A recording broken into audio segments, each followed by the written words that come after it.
That radio chick Cheryl Lee here. Welcome to the Still Rocking It podcast, where we'll have music, news reviews and interviews with some of our favourite Australian musicians and artists. Two of Australia's best loved rockers got together recently for a killer show. Dave Gleeson from the Angels fame and frontman of the Screaming Jets, and John Swan.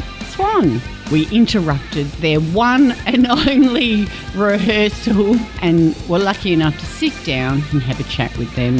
So you are a fly on the wall. This is the audio from the interview that we did for the telly.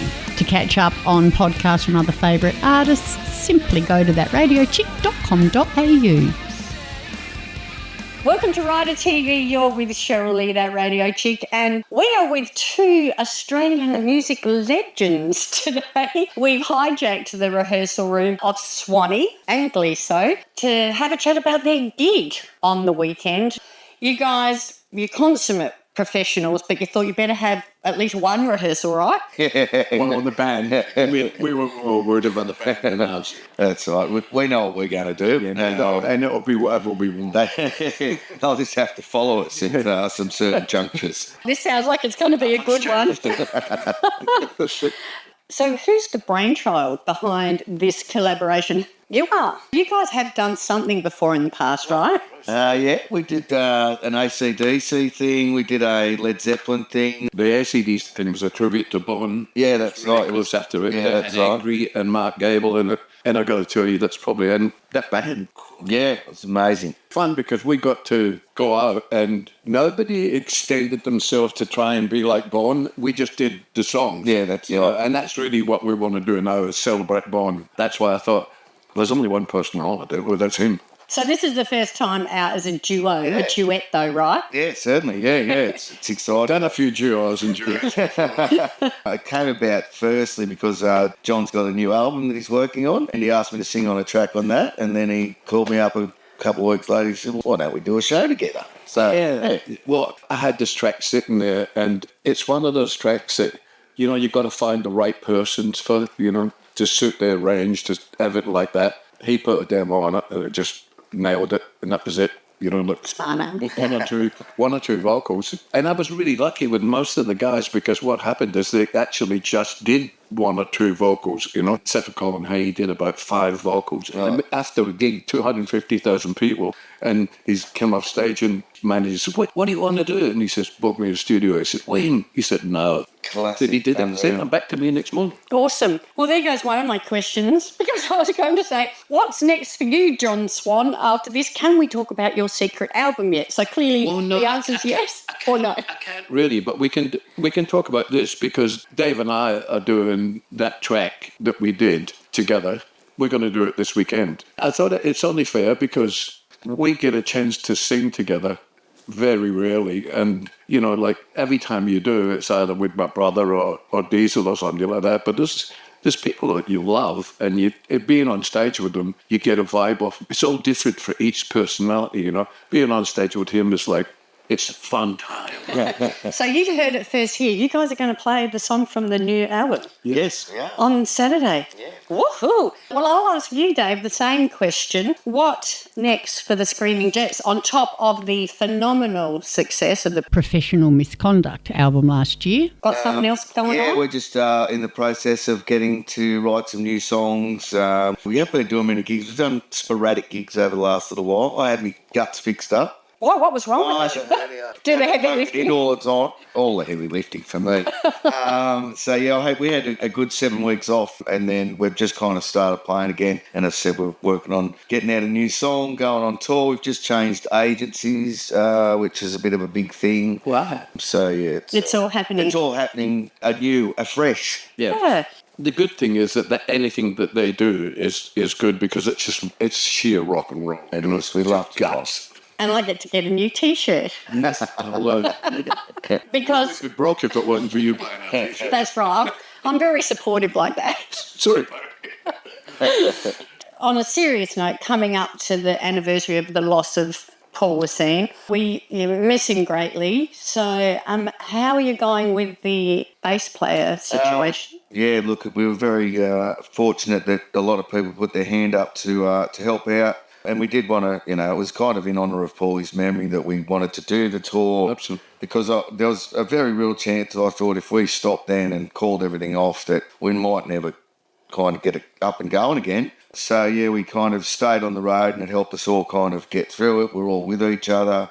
And Paul Elliott from Newcastle, a very, very close friend of Paul Wozene's, he came in and he's been outstanding. He's been so good.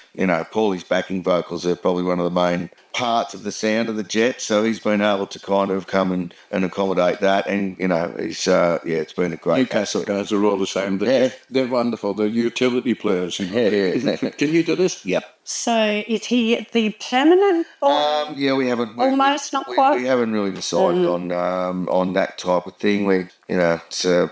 Tough decision. Big call to make to say someone's permanently replaced. Yeah, I get You it. can't replace Paul, but you just got to fill the give spot. it time, see how it goes. It will take care of itself. Yeah, that's right.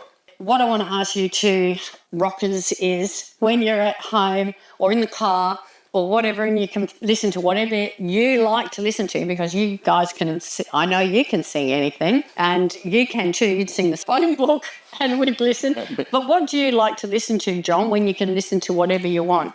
Anything that's played well. I'm enjoying a lot of stuff that I never thought I would enjoy. Some of the younger guys are just great. There's, music's what it is. And the one thing that keeps you loving it is that every time you hear something new, it's like the first time you hear it, you got that tingles of, hearing Little Richard or Jerry Lee Lewis or Ray Charles or Nat King Cole or whoever it is. I'll listen to some of them. I listen to classical music, but I'll always go straight to the sort of rock. Yeah. It's in your blood. You're a rocker through and through, aren't you? It's really hard when you're sober, though. That's okay. Have you got a favourite? You got a favourite at the moment? Yeah, Scotch and Coke. Yeah. Where is our Scotch and Cokes? What about you, Dave? What do you like to listen to? Well, most recently I've been listening to Charlie Rich. I'm a huge Charlie Rich fan. Because you are a little bit country on the inside, aren't you? Like country music. I've got a country track for you, mate. There you go. And there you go. And I'm not kidding you. Yeah, cool. When you say country, I was nearly going to say I've been listening to so much country. It's unbelievable. Yeah, I love it. I heard that first here too. I think that might be a scoop. And favourite? Favourite of his? Or love it all? Favourite of his, My Elusive Dream and Good Time Charlie's Got the Blues. Well, man, it just speaks to me. Yeah. Funny about that. And last time I spoke to you, I did ask you about another Dave Gleeson solo album. Yes. How's that going? Look, there's a lot of stuff going on. I've got the Fabulous Capretto starts in September, early October. And then there's a Jets tour being lined up. So probably 2025 if I get a chance to do it. I keep writing all the songs. I could probably do a double or triple album. Yeah, that's it. But it's just a matter of getting the time. The Caprettos could be the album band, because it just is. Yeah. Oh, look, the Caprettos is the best fun ever. Look, they're all good guys too. Yeah. You'll fit in absolutely perfect because they're going to look at you and just think. Well, I had a stint with them. Earlier this year and gave myself a big bruise on the leg. I play tambourine. That's my job. I shall see you down the front on Saturday. Yep. I'll see you down the front for the Fabulous Caprettos. Got my ticket. That's soon, isn't it? Yeah, October 4. Come up, bud. I'm over for it. And I'm interviewing a great mate of yours tomorrow. Who would that be? Ooh. Crafty. Crafty music. I love that guy. He can do anything. He can do anything. Mate, play on his head. He could. Yeah, so I'm really pleased to be able to have a chat with him on the Zoom tomorrow. Excellent. Anyway, gentlemen, I know that we've interrupted a very important... Yeah, we'll die to get back to rehearsal. So is there anything else that you'd like to add, John? It's just an absolute pleasure to be on stage with us, mate. I'll let it. Oh. Right back at you. The question we like to ask everybody on RiderTV, of course, is, and I particularly want to ask it of these old rock and rollers, what is the non-negotiable on your rider? Dave, you're first. Well, it would have been up to about 3 or 4 months ago. I would have said Fireball was a non-negotiable, and then there was an unfortunate fire. Can you tell us? The 44-gallon drum went up. Feels bad What goes on in the green room stays in the green room. I think about it, I feel guilty. So, you'll have to tell me later. Yeah, off air. Now it's just a nice sparkling Shiraz is what I have. Oh, you are a bit posh now. That's a bit crisp for Trying to you. get rid of the old guts and not too much beer. Ooh la la. You're a bit fancy. So what I do is have some cheese and baguette. Oh. Wine works it. I don't believe that for a minute. John, what about you? Well, I sort of feed off the other people in the band. Like I get nervous to stop drinking, but my rider is just those V's and Red Bulls and Something to get you out and about. yeah, it's mainly to have something in my hand. Yeah. I'm useless without. If I'm walking around on the stage with nothing in my hands, I'm up to try.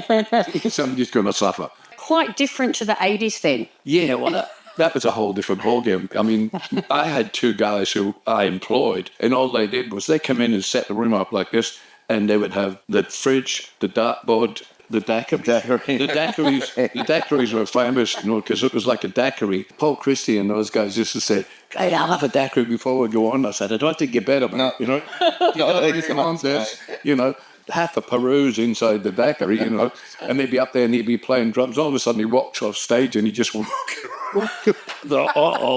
One guy's job was to get fruit. Didn't matter where we were. If he didn't get fruit, he got the job. Oh.